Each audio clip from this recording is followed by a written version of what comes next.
All right, guys, so today we're doing 1-7, which is three-dimensional figures. You're going to be able to identify and name three-dimensional figures and find surface area and volume. A solid with all flat surfaces that encloses a single region of space is called a polyhedron. Each flat surface or face of a polyhedron is a polygon. The line segments where faces intersect are called edges. The point where three or more edges intersect is called a vertex of a polyhedron. So as we see, we've got the faces, we've got a vertex, and we've got an edge here. So types of solids: polyhedrons. A prism is a polyhedron with two parallel congruent faces called bases connected by parallelogram faces. And a pyramid is a polyhedron that has a polygonal base and three or more triangular faces that meet at a common vertex. Not polyhedrons: a cylinder is a solid with congruent parallel circular bases connected by a curved surface. A cone is a solid with a circular base connected by a curved surface to a single vertex. And a sphere is a set of points in space that are the same distance from a given point. A sphere has no faces, edges, or vertices. So we have to have all three for it to be a polyhedron. Polyhedrons or polyhedra are named by the shape of their bases. So we got triangular, prism, rectangular, and so on.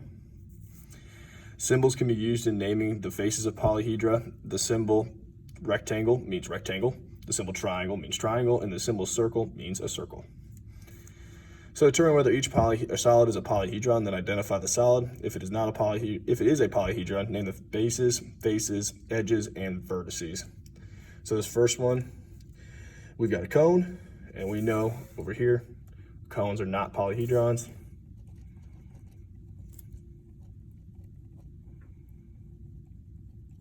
So not a polyhedron. Now we've got a pyramid over here, and again, our chart says that is a polyhedron because it has edges, faces, and bases, and vertices. So this is a triangular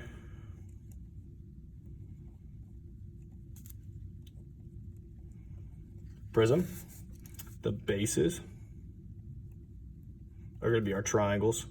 So I'll have triangle GHI and triangle JKL. My faces are going to be triangle GHI, triangle JKL, and that's also going to be all the rectangles, so the three rectangles we see. So that would be rectangle GHKJ, rectangle IHKL, and rectangle GJLI. And we can see those right here, like IHKL, LJGI, and GHKJ. All right, so our edges are all the straight lines. So there's a whole bunch of them. Edges, we got GH. I got HI. I got GI, GJ, HK, IL, JK, KL, and JL. And the last thing is the vertices. Vertices are all the points. So I have G, H, I, J, K, and L. All right. A polyhedron is a regular polyhedron if all of its faces are regular, congruent polygons, and all of the edges are congruent. There are exactly 5 types of regular polyhedrons called Platonic solids.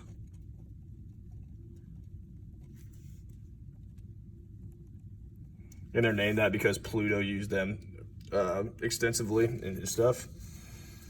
The last blank is surface area. surface area is a two-dimensional measurement of the surface of a solid figure. The surface area of a polyhedron is the sum of the areas of each face. Volume, that's another vocab word, but is the measure of the amount of space enclosed by a solid figure. So when I flip it over, all of these are examples of our Platonic solids, and then these are all of our formulas here. Make sure you double check what the letters mean to make sure you're doing it properly. Like for instance, B does not mean just base, it is the area of the base. Slant height, or height versus slant height. The height of a pyramid or cone is not the same as the slant height. The height is going from the vertex to the center, and then the slant height is the slanted side. All right, so to find the surface area, we're gonna find the surface area and volume of these. So the surface area of this figure, first let's go see what kind of figure we got over here. So we've got a cylinder. All right, so these are gonna be our formulas. The T is gonna be the surface area, V is for volume. So I have T equals 2 pi r h plus 2 pi r squared. So then I'll have 2 pi times r is 6, h is 18, plus 2 times, or 2 pi, excuse me, so 2 pi times r squared. So then I will get, if I multiply these out, I'll have 678.2 plus 226.1, which gets me 904.3 feet squared, because we're talking about area. So we have units squared. So now for volume, volume equals pi r squared h. So that'll be pi times 6 squared times h is 18. So I multiply that thing out, I get 2,034.7 feet cubed. So when we're talking about volume, we always have our units are cubed. All right, so now we've got this prism. So I'm using these formulas right here. So my surface area is T equals capital P H times 2 or plus 2B. So I'll have my perimeter. P stands for perimeter of my base. So that would be 10 or 5.2 times 2 plus 10 times 2. Or you can just write 5.2 plus 5.2 plus 10 plus 10. That would give me the perimeter of the base times the height, which is 6, equals plus. And then 2 times B, which B is the, where is it? The area of the base. So the area of the base would be 5.2 times 10. So if I multiply this side out, I get 182.4 plus, and then this side over here is gonna be 104. So that is gonna equal 286.4 centimeters squared. So now volume. Volume equals, where are we at? Boom. The area of the base times the height. The area of the base is 5.2 times 10 times the height, which is 6. So when I multiply that out, I get 312 centimeters cubed. And our last one, like this, we've got a cone. So my surface area is T equals pi r L plus pi r squared. So I'll get pi times r, which is 15. And then L is my slant height, so that's gonna be the 17. Plus pi 15 squared. So then for this one, I'm gonna have 800.7 plus 706.5. Add those together, I get 1507.2 inches squared. And then their volume will equal 1/3 pi r squared h. Oh, 1/3 pi r cubed, not squared. I almost wrote it down wrong. Oh no, that's for a sphere, my bad. Forget that. V will equal 1/3 pi r squared h. I was right the first time. Boom.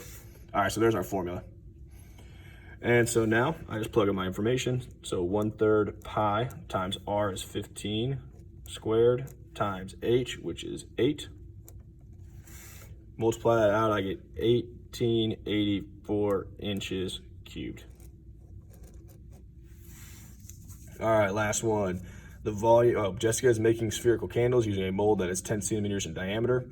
Find each measure to the nearest tenth. So the volume of the wax needed to fill the mold. So we're going to use the volume formula for a sphere, which is V equals 4/3 pi r cubed. So now I'm just going to plug my information in. I have 4/3 pi, and then r, it says that it is 10 centimeters in diameter, so our radius would just be 5 cubed. Multiply that out, I get 523.3 centimeters cubed. And then now once the surface area, so the surface area formula for a sphere is T equals 4 pi r squared. So I use 4 times pi. The pen's running out on me over here. Let's try that again. Use red now. 4 pi times r is 5 squared. So again, just multiply that out. I get 314 centimeters squared. And that is all for section 7 or 6, whatever section we're in now, 7. So the main thing with section 7 is just making sure we know what figure we're using over here, and then just using the formulas that it gives us. All right.